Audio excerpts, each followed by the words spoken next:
ഓം നമഃ ശിവായ. ആദ്യം തന്നെ ചാനൽ ഒന്ന് സബ്സ്ക്രൈബ് ചെയ്ത് ലൈക്ക്, ഷെയർ, കമന്റ് കൂടി ചെയ്യുക. നവരാത്രികാലം ഭക്തിയുടെ കാലമാണ്. വ്രതപുണ്യത്തിൽ ഭക്തരുടെ മനസ്സും ശരീരവും ശുദ്ധമാകുന്ന, ദൈവത്തോട് അടുക്കുന്ന സമയം. ആത്മീയമായി വളരാൻ ഏറ്റവും അനുകൂലമായ സമയം കൂടിയാണ് നവരാത്രി. ചില രാശികളിൽ ജനിച്ചവർക്ക് പ്രത്യേകിച്ച് നവരാത്രി കാലം സൗഭാഗ്യത്തിന്റെ നാളുകളായിരിക്കും. പ്രപഞ്ചം മുഴുവൻ ഇവർക്ക് അനുകൂലമായി മാറുന്നത് പോലെ തോന്നാം. അത്തരത്തിൽ ഈ നവരാത്രികാലത്ത് നവഗ്രഹങ്ങളുടെയും പഞ്ചഭൂതങ്ങളുടെയും പ്രപഞ്ചത്തിന്റെ തന്നെ അനുഗ്രഹം നേടാൻ പോകുന്ന രാശികൾ ഏതെല്ലാമാണെന്ന് നോക്കാം. ആദ്യത്തെ രാശി മേടം. പുതിയ തുടക്കങ്ങൾക്ക് മേടം രാശിക്കാർക്ക് ഏറ്റവും അനുകൂലമായ സമയമാണ് നവരാത്രി. ചൊവ്വയാണ് മേടം രാശിയുടെ അധിപൻ. അതുകൊണ്ടുതന്നെ ഇവർ പ്രവൃത്തികളിലും നേതൃഗുണത്തിലും മുന്നിട്ടുനിൽക്കും. ഊർജ്ജസ്വലരായി ഇരിക്കാനും പുതിയ കാര്യങ്ങൾ അറിയാനും പുതിയ സംരംഭങ്ങൾ തുറക്കാനുമുള്ള ഇവരുടെ ആഗ്രഹങ്ങളോട് ചേർന്നു നിൽക്കുന്നതാണ് നവരാത്രി സമയം. ബിസിനസ്സിൽ ആയാലും കരിയറിൽ ആയാലും അതല്ല വ്യക്തിപരമായ കാര്യങ്ങളിലായാലും മാറ്റങ്ങൾക്ക് ഇത് അനുകൂല സമയമാണ്. ഈ കാലയളവിൽ കൂടുതൽ ഉത്സാഹവും പ്രചോദനവും തോന്നാം.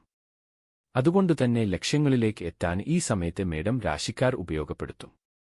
രണ്ടാമത്തെ രാശി ചിങ്ങം. ഈ രാശിക്കാരെ സംബന്ധിച്ചിടത്തോളം നവരാത്രികാലം സർഗാത്മകമായി വളരാനും മറ്റുള്ളവരുടെ അംഗീകാരം പിടിച്ചുപറ്റാനും അനുകൂലമായ സമയമാണ്. ഗ്രഹങ്ങളുടെ രാജാവായ സൂര്യനാണ് ചിങ്ങം രാശിയുടെ അധിപൻ. സൂര്യനെ പോലെ ജ്വലിക്കാനും മറ്റുള്ളവരുടെ ശ്രദ്ധ നേടാനും നവരാത്രിയിൽ ചിങ്ങം രാശിക്കാർക്ക് സാധിക്കും. സർഗാത്മകമായ കാര്യങ്ങളിൽ താൽപര്യം വർദ്ധിക്കുകയും അത്തരം കാര്യങ്ങളിൽ മുഴുകുകയും ചെയ്യും.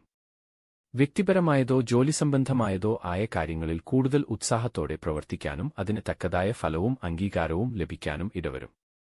മറ്റുള്ളവരെ ആകർഷിക്കുന്ന തരത്തിലുള്ള ഇവരുടെ സ്വഭാവം നവരാത്രികാലത്ത് കൂടുതൽ ആകർഷമാകും. അടുത്ത രാശി തുലാം. നവരാത്രിയുടെ ഊർജ്ജം അനുകൂലമാക്കി മാറ്റുന്ന അടുത്ത രാശി തുലാമാണ്.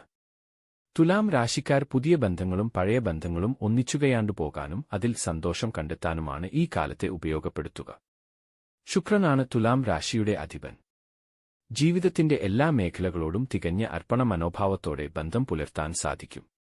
ബന്ധങ്ങൾ കൂടുതൽ ദൃഢതയോടെ കൊണ്ടു നടക്കാൻ കഴിയും. പുതിയ ചില ബന്ധങ്ങൾ ജീവിതത്തിലേക്ക് വന്നെത്തും.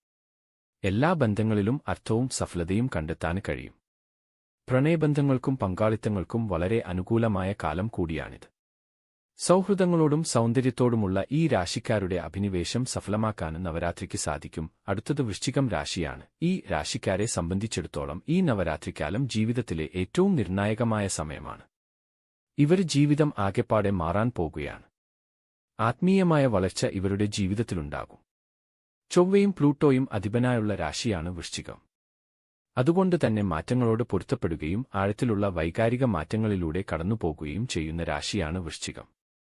ഈ നവരാത്രി കാലത്ത് വൃശ്ചികം രാശിക്കാർ അവരുടെ ആത്മീയയാത്രയിൽ ഏറെ ദൂരം പിന്നിടും. ആത്മീയമായ കാര്യങ്ങൾ, ധ്യാനം, ജീവിതത്തിന്റെ അർത്ഥം കണ്ടെത്താനുള്ള ശ്രമം എന്നിവയ്ക്കായി സമയം ചിലവഴിക്കും. വ്യക്തിപരമായ വളർച്ച നേടിത്തരുന്ന ചില ഉൾവിളികളും ചിന്തകളും ഇവരിലുണ്ടാകും. ചിലപ്പോൾ ഇല നിഗൂഢതകൾ തന്നെ ഇവർക്ക് മുമ്പിൽ വെളിവാകും. അപ്രതീക്ഷിതമായി മുന്നിലുള്ള വഴി തെളിയും. അത്തരം മാറ്റങ്ങൾ ഉൾക്കൊണ്ട് മുന്നേറാനും ആത്മീയമായി ശക്തരാകാനുമാണ് ഈ നവരാത്രി ഇവരോട് നിർദ്ദേശിക്കുന്നത്.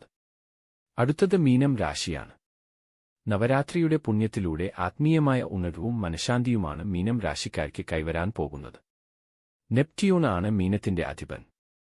ഈ ഗ്രഹത്തിന്റെ സ്വാധീനത്തോടെ നവരാത്രി കാലത്ത് മീനം രാശിക്കാർ ആത്മീയതയിലേക്ക് കൂടുതൽ അടുക്കും. ആത്മാവിനോട് കൂടുതൽ അടുക്കാനുള്ള സമയമാണ് നവരാത്രി. ഈ വർഷം ദുർഗയുടെ അനുഗ്രഹവും ഊർജ്ജവും ഇവരുടെ ജീവിതത്തിൽ